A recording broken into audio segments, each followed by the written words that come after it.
సిద్ధం అంటాడు. ఇది దేనికి సిద్ధం నాకు అర్థం కాదు. 1600 కోట్ల రూపాయలు మీ ధనాన్ని అది రాష్ట్రం అంతా కూడా ఓటింగులు పెట్టి సిద్ధం సిద్ధం అంటాడు. మరి తన మన తల్లిని చెల్లిని ఇంటి నుంచి తరిమేశాడు. అలాగే బాబాయిని చంపిన వాళ్ళని కాపాడుతూ తన చెల్లికి ద్రోహం చేశాడు. మరి వాళ్ళకి సమాధానం చెప్పడానికి సిద్ధమా? అలాగే ప్రతి సంవత్సరం జాబ్ క్యాలెండర్ తీసుకొస్తానని ఏదో కళ్ళుబొలి కబుర్లు చెప్పి యువతను మరి ఈ యొక్క నమ్మించి ఈ యొక్క ఏదైతే గంజాయి డ్రగ్గులకి బానిసలు చేశారో మరి వాళ్ళకి సమాధానం చెప్పడానికి సిద్ధమా? అలాగే అధికారం వచ్చిన వారం రోజుల్లో పిఎస్సి రద్దు చేస్తానని ఉద్యోగులకి మాట ఇచ్చాడు. మరి ఆ మాటను తప్పినందుకు వాళ్ళకి సమాధానం చెప్పడానికి సిద్ధమా? లేకపోతే రాష్ట్రం రాజధాని లేకుండా 3 రాజధాని పేరుతో మరి అమరావతి కోసం భూమినిచ్చిన రైతుల్ని అపహాస్యపాలు చేస్తూ వాళ్ళు చేసే ఉద్యమాలకి అడ్డంకాలు కల్పిస్తూ మరి పైశాచిక ఆనందం పొందుతున్నాం. మన రైతులకు సమాధానం చెప్పడానికి సిద్ధమా? లేకపోతే ఈ యొక్క ఏదైతే వ్యవసాయ శాఖ ఉందో దాన్ని నిర్వీర్యం చేసేసి మన రాష్ట్రం రైతుల అప్పుల్లో ఆత్మహత్యల్లో దేశంలోనే మొదటి స్థానంలో నిలిపిన ఆ రైతులకు సమాధానం చెప్పడానికి సిద్ధమా? లేకపోతే ఈ యొక్క మన ధరలు ఆకాశాన్ని కట్టుకున్నాయి. ఇవాళ మన విద్యుత్ ఛార్జీలు ఇప్పటికి 7 సార్లు పెంచాడు. అలాగే మన ఈ ఆర్టీసీ ఛార్జీలు 5 సార్లు పెంచాడు. పెట్రోల్ ఛార్జీలు మరి డీజిల్ ఛార్జీలు అయితే మీ రేట్లు అయితేనేమి, అలాగే మీరు చూస్తే ఇంటి పన్ను, నీటి పన్ను, ఆస్తి పన్ను, చివరికి చెత్త మీద కూడా పన్ను వేశాడు. అవన్నీ మరి తగ్గించడానికి సిద్ధమా? ఇంకా నీ ఆటలు సాగవు జగన్. నీ పొగలు నడుము విరిచే రోజు వచ్చింది. నీ అహం మెడలు వంచే రోజు వచ్చింది. నీ అణుబడంలో నిండిన అరాచకం అంతమొందించే ఎన్నికల యుద్ధం మొదలైంది. నేను అని విర్రవీగే నీ అధికార మదమే నీ నడుమును విరిచి నీ ఈ కొమ్మలు వంచి నీ బ్రతికి ఏపాటితో చెప్పే సునామీ యుద్ధం రాబోతుంది. అందరు సిద్ధంగా ఉండండి.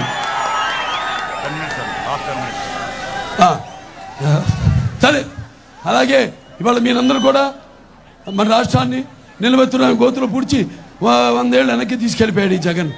మరి అతను సమాధానం చెప్పడానికి అందరూ కూడా మరి వాళ్ళ కలిసికట్టుగా మరి కళ్ళు మూసుకుని ఒళ్ళు మర్చిపోయి ప్రజలపై ఇష్టానుసారంగా ఈ యొక్క పరిపాలన సాగించి మరి బట్టి కనిపించి మరి అంత అధ్వానమైన పరిపాలన చేసేందుకు మనమంతా కూడా ఒక్కటై సమిష్టిగా అందరూ కూడా మనం అతన్ని మట్టిలో కలిపేసి తిప్పి కొట్టే రేపు ఎన్నికల్లో బుద్ధి చెప్పాలని మీ అందరికీ నేను తెలియజేసుకుంటున్నాను. అలాగే అతని ప్రతి నరం ప్రతి అణువణువు ప్రతి రక్త పొట్టు కూడా అతని అభిజయాన్ని అంగీకరించి అలాగే అతన్ని చీ కొట్టేలా చేసి తిప్పికొట్టే ఈ పోటు పొడవాలని మీ అందరికీ నేను సన్నిహితంగా మనం చేసుకుంటున్నాను. మీరందరూ ఆలోచించుకోవాలి. మీకు అభివృద్ధి కావాలా, అరాచకం కావాలా, లేక మీకు సంక్షేమం కావాలా, విధ్వంసం కావాలా, మీకు సమర్థమైన పాలన కావాలా, లేకపోతే ఒక రాక్షసుడి పరిపాలన కావాలా, మీకు ఒక స్వర్ణయుగం కావాలా, లేకపోతే చీకటి రాజ్యం ఒక రాతి యుగం కావాలా అని తేల్చుకోవాలి మీరంతా. ఇవాళ తెలుగుదేశం పార్టీ ఈ సూపర్ 6 మేనిఫెస్టోతో మీ ముందుకు వచ్చింది. మహిళలు మీరు గుర్తుపెట్టుకోవాలి, మీ ప్రతి ఇంట్లో ప్రతి బిడ్డకు కూడా 15,000 రూపాయలు ఇస్తానన్నాడు. చివరికి ఒక బిడ్డకి ఇచ్చాడు. మనం సూపర్ 6 మేనిఫెస్టోలో మనం పేర్కొన్నాము.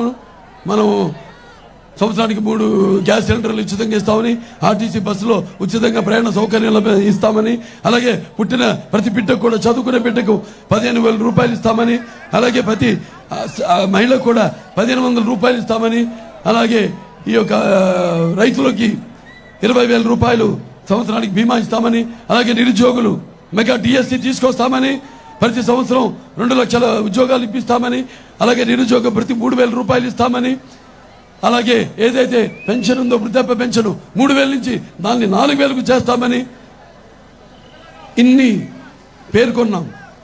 ఆనాడు కట్టుబట్టలతో వచ్చామని చెప్పాను, తీర్చాం. ఆయనకున్న అనుభవం అయితేనేమి, ఆయనకున్న పరిజ్ఞానంతో అయితేనేమి, ఆయనకున్న పరిపాలన దక్షత అయితేనేమి, అలాగే ఇట్లాంటి ఆర్థిక వనరులను సృష్టించి ఆయన ఆ లోటును పూడ్చారు. ఒకటే మనకి బ్రాండు, అది చంద్రబాబు నాయుడు గారి బ్రాండు. ఇక మీరు ఇక్కడ గుర్తుపెట్టుకోవాల్సింది ఈ యొక్క